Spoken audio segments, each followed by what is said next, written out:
You know, I've always wondered what this DMZ mode on Warzone is, and I can't be bothered to learn a new game. But what if there was someone who could teach me?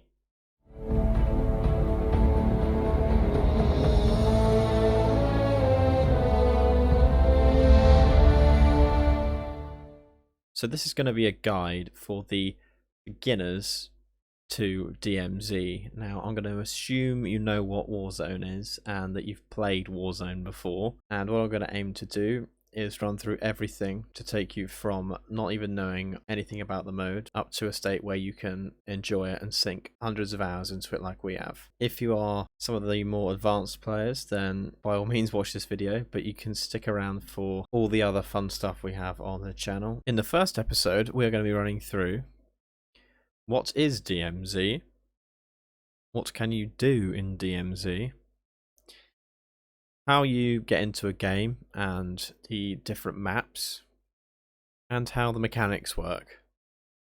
That last one's easy. They fix cars. So what is DMZ? Well, that will be the strip of land between North and South Korea that divides the peninsula roughly in half and has been in use since the 27th of July 1953. But what is it in Warzone? It falls under the umbrella of the extraction shooter, whatever that means. Essentially, it's like... Oh God. What's it called? Tarkov, where it's a sandbox, it's open world, but there's a time limit to your game, and you have to extract before the end of the game. The game doesn't just finish, it's up to you to choose when you end the game. That's all good and well, but what can I do? Subscribe to the channel. We've got like 15 subscribers. If you make that 16, then you'd be like a 7.5% of our total subscriber count. And how many channels can you say that you are 7.5% of all of the subscribers?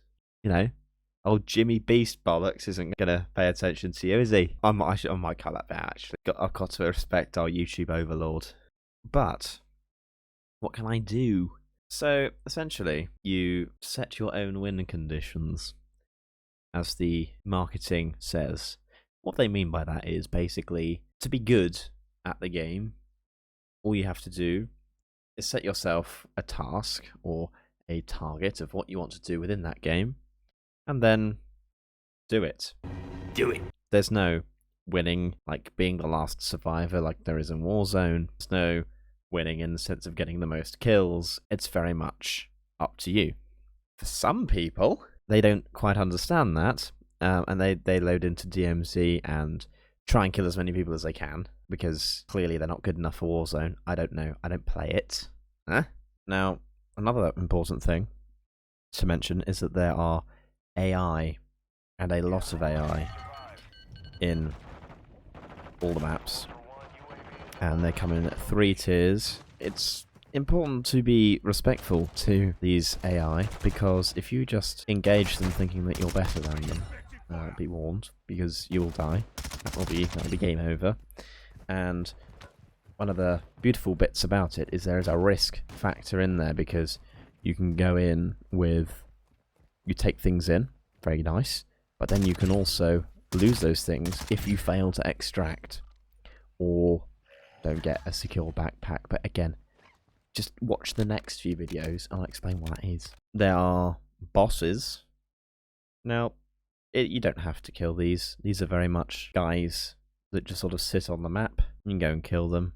They drop some loot, which is something they've added recently. Now they actually drop important loot that you need for all the other stuff in the game. It's all very intertwined, which is beautiful. Here's me from a week ago to show you how you get into a game. When you first come into Call of Duty, you'll be greeted by this menu. You might not be greeted by this menu. They change it like every couple of weeks, and it always looks crap. But you're going to want to navigate all the way down to Warzone, because that's the free bit, and go into DMZ. as discussed, the aim of the game is very much up to you, but you're gonna want to keep an eye on these missions at the side here, because that's mainly why people play the game. If you're not too concerned with the ins and outs of it, you can go straight into deploy. If you're by yourself, I advise you keep this little button ticked down here of squad fill. It makes your life so much easier, like so much easier. And you can choose to go into one of the 4 maps. Now the main map is Al Mazrah. 66 people will drop into here. Well, they won't drop into, they'll just appear. That's the first difference with Warzone. They just appear on the map. It's the biggest map and probably the most diverse one. Then the next biggest one is Vondel. I believe 18 operators will spawn in here.